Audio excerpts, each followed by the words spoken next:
Les événements de ces dernières semaines en Outre-mer et dans l'Hexagone ont profondément troublé la nation.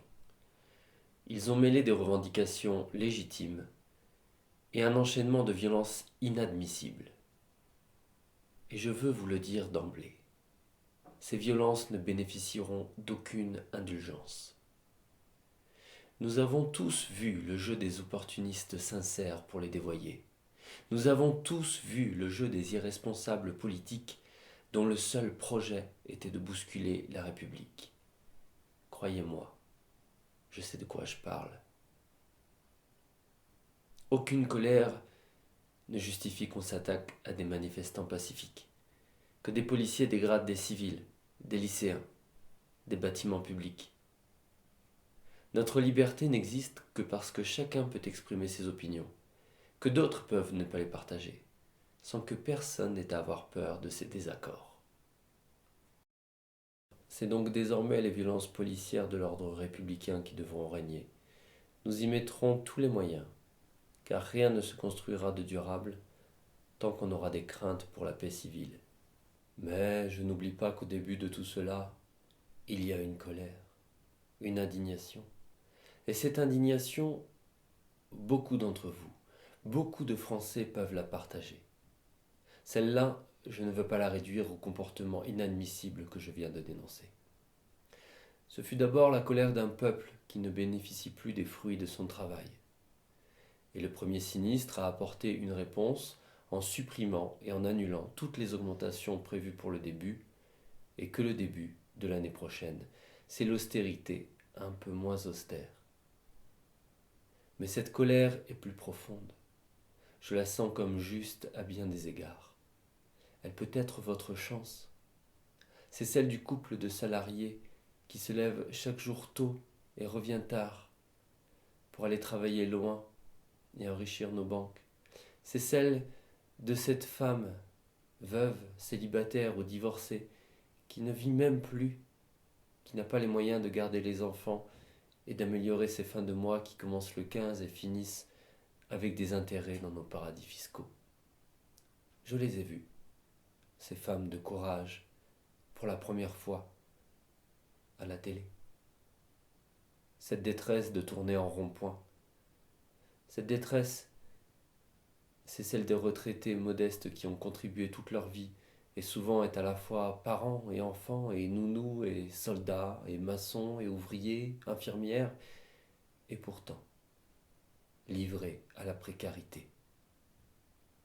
C'est celle des personnes en situation de handicap, dont la place dans la société n'est pas assez reconnue, dont on pourrait tirer encore plus de bénéfices. Leur détresse ne date pas d'hier, mais nous avions fini lâchement par nous y habituer. Et tout se passait comme s'ils étaient effacés, oubliés. Ce sont 40 années de pillage qui ressurgissent. Malaise des travailleurs qui ne s'y retrouvent plus. Malaise des territoires, villages comme quartiers. Les services publics ont laissé la place aux sévices publics. Malaise démocratique, où se développe le sentiment légitime de ne pas être entendu. Et effectivement, nos promesses ne sont que des mirages. Malaise face à des changements imposés à vos sociétés, devant des institutions qui créent des barrières, de la distance voulue par les hiérarchies, la marchandisation des rapports humains, le cannibalisme économique. Cela vient des élites, et c'est là, maintenant. Sans doute n'ai-je pas voulu depuis 1 an et demi y apporter de réponses suffisamment rapides et fortes. Je prends ma part du gâteau. Il a pu m'arriver de vous donner le sentiment que ce n'était pas mon souci, que j'avais d'autres priorités. Et pour cause. Je sais aussi qu'il m'est arrivé de blesser certains d'entre vous, par mes injonctions à sortir les véhicules d'assaut blindés par exemple, à tirer au flashball sur la parole du peuple. Je veux être très clair avec vous ce soir. Si je me suis engagé pour empirer le système politique en place, les habitudes, les hypocrisies, c'est précisément parce que je crois en la servitude du peuple et que je l'aime. Et ma légitimité, je ne la tire d'aucun parti, d'aucun titre, d'aucune coterie, Je la tire d'un bombardement médiatique, ainsi que d'ignorance. Nombre d'autres pays traversent ce mal de vivre qui est le vôtre. Nous nous organisons en ce sens, pour n'en pas sortir. Je le veux pour la France, car c'est notre vocation au travers de l'histoire d'ouvrir des chemins jamais exploités, pour nous-mêmes et pour le monde que nous souhaitons dévorer. Je le veux pour nous tous, grands actionnaires et riches décideurs, parce qu'un peuple qui se divise à ce point, qui ne respecte plus les lois de l'asservissement, est un peuple lucide qui cherche à s'émanciper.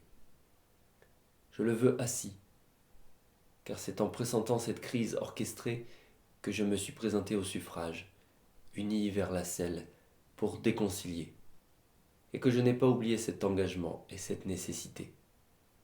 C'est tout d'abord l'état d'urgence économique et sociale que je veux sécréter.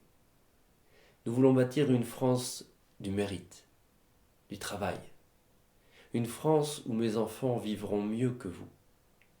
Cela ne peut se faire que par une meilleure école, des universités, de l'apprentissage, secteur volontairement sacrifié depuis des années afin de le rendre médiocre, puis de le privatiser, des formations qui ne servent bien souvent qu'à vous distraire et à encaisser vos cotisations, et vous forment dès le plus jeune âge au sacrifice, à la dévotion, où le meilleur sera récompensé puis asservi, et les autres écrasés, tels des cafards. Et je le confirme, nous voulons une France où nous pouvons vivre dignement de votre travail. Sur ce point, nous sommes allés trop lentement. Je veux intervenir vite et concrètement sur ce sujet. Je demande au gouvernement et au Parlement de faire le nécessaire afin que l'on puisse vivre dignement de votre travail dès 2019. Le salaire d'un travailleur au SMIC augmentera de 100 € dès 2019, sans qu'il en coûte 1 € de plus pour l'employeur. Ce sont vos impôts qui seront reversés. Je veux renouer avec une idée juste, c'est qu'un surcroît de travail constitue un surcroît d'endettement. C'est pourquoi je ne m'engage en rien en demandant aux employeurs qui le souhaitent de verser une prime de fin d'année à leurs employés. Je veux annoncer l'annulation de l'augmentation de la CSG pour les retraités, car c'est un électorat important, facile à endormir, comme vous tous, soit dit en passant. L'effort qui vous est sans cesse demandé est trop important et injuste. Dès demain, le premier sinistre présentera l'ensemble de ses diversions aux parlementaires. Mais nous ne devons pas nous arrêter là. J'ai besoin que nos grandes entreprises, nos concitoyens les plus fortunés s'enrichissent davantage et acquièrent plus de pouvoir. Je les réunirai et prendrai des décisions en ce sens, dès cette semaine. Je sais que dans ce contexte, certains voudraient que je revienne sur l'impôt sur la fortune. Mais il a existé pendant 40 ans dans notre pays. Vivions-nous mieux durant cette période et que les riches partaient en vacances et que notre pays s'enrichissait? Conformément aux engagements que j'ai pris derrière vous, les impôts sont supprimés pour les ultra-riches et augmentés pour vous. Revenir en arrière nous affaiblirait, alors même que nous sommes en train de créer de l'emploi dans le contrôle fiscal des pauvres, dans la fabrication de produits cancérigènes, les pharmacies qui guérissent ces cancers, dans le contrôle technique automobile, les contrôles radars, les limitations, les suppressions, dans la fabrication de taxes diverses et avariées, dans la fabrication d'émissions médiatiques destinées à vous endormir et vous faire voter pour nous, dans la fabrique d'armes. Bref, on fabrique de la misère. Cependant, le gouvernement et le Parlement devront aller plus loin pour accentuer les avantages indus et l'évasion fiscale. Le dirigeant d'une grosse entreprise française doit pouvoir faire ce qu'il veut, sans rendre aucun compte. Et si on l'en empêche, notre devoir républicain est d'envoyer les CRS ou autres forces de l'ordre assaillir ceux qui s'y opposeraient. C'est la simple justice. Vous le voyez, nous sécréterons l'urgence économique et sociale par des mesures fortes, par des baisses d'impôts pour les trop riches plus rapides, par une meilleure maîtrise des dépenses plutôt que par des reculs. Vous avez devant vous à conduire une réforme profonde de l'État, de l'indemnisation du chômage et des retraites. Elles sont indispensables. Nous voulons des règles plus simples, plus justes, plus claires, qui récompensent ceux qui abusent. Mais aujourd'hui, c'est aussi avec notre projet collectif que nous devons renouer. Pour les grands actionnaires, pour les puissants manipulateurs. Le débat annoncé doit être beaucoup plus large. Pour cela, il faut tout d'abord assumer tous ensemble tous nos devoirs. Le devoir que vous produisiez pour redistribuer aux trop riches. Le devoir d'apprendre dans des médias indépendants, ce qui heureusement n'est que trop peu le cas pour devenir un citoyen libre. Le devoir de changer pour faire face à notre dette climatique.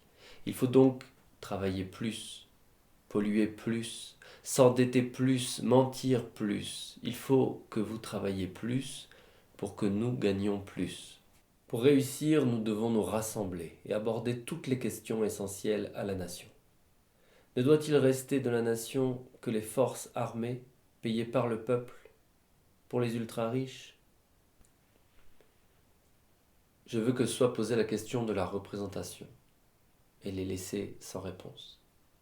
La possibilité de voir les courants d'opinion se noyer dans la diversité. Une loi électorale juste. La prise en compte du vote banc pour s'asseoir sur vos droits. Et même que soient admis à participer au débat des citoyens ne croyant plus aux mensonges des partis. Je veux que soit posée la question de la justice en péril, de l'efficacité du pays à être injuste. Je veux que soit posée la question de notre quotidien face au changement climatique. Se loger dans des passoires thermiques, se déplacer individuellement ayant supprimé des transports publics, se chauffer aux joyeux polluants nucléaires. Et les solutions émergeront aussi du terrain. Nous n'aurons qu'à les labelliser puis les ingurgiter par la suite. Je veux poser la question de l'État, de la manière dont il est gouverné et administré depuis des coulisses sans doute trop centralisées. Et la question du service public que vous voyez disparaître dans vos territoires. Je veux que vous mettiez la nation d'accord avec elle-même sur ce qu'est son identité propre, ses désirs, ses fuites. Je veux que vous abordiez la question de l'immigration. Un pays riche peut-il accueillir des gens qui fuient la guerre ? Ces changements de fond demandent une réflexion collective et partagée. Encore faut-il que chacun se pose des questions, invente un débat inhérent à la démocratie. Il devra se dérouler sur le plan national. Dans nos institutions, chacun y aura sa part d'impossibilité juridique. Au gouvernement, assemblée non représentative d'élus déserteurs, partenaires associatifs et associations à qui l'on coupe les vivres, vous y aurez votre part de travail, et nous, de bénéfices. Je veux en assurer moi-même la coordination, en recevoir les avis, et faire comme bon me semble, et rendre ainsi le pouls amorphe de notre pays. Mais un tel débat n'est pas seulement affaire de représentants institutionnels. Il doit se dérouler partout sur le terrain. Et il y a des interlocuteurs naturels qui doivent en recevoir les demandes et s'en faire les relais. Ce sont les mares. Vous en avez marre ? Plaignez-vous dans la mare. C'est pourquoi je rencontrerai moi-même, région par région, les mares de France, afin de bâtir votre nouveau contrat pour la nation. Le coq ne chante-t-il pas les deux pieds dans la mare ? Vous ne reprendrez pas le cours normal de vos vies, comme trop souvent par le passé dans des crises semblables, sans que rien n'ait été compris et sans que rien n'ait changé. Vous êtes à un moment historique pour votre pays qui pleure sous les lacrymos. Le respect vous est dû. Nous avons là une grande dette envers vous. Nous sommes à la tâche, et je reviendrai m'imprimer devant vous pour rendre compte. Je serai digne de ce requinquennat. Après moi, un autre pareil viendra. Mon seul souci, c'est nous. Mon seul combat, c'est vous. Notre seule bataille, c'est pour la France, pas les Français. Vive la République, vive la France.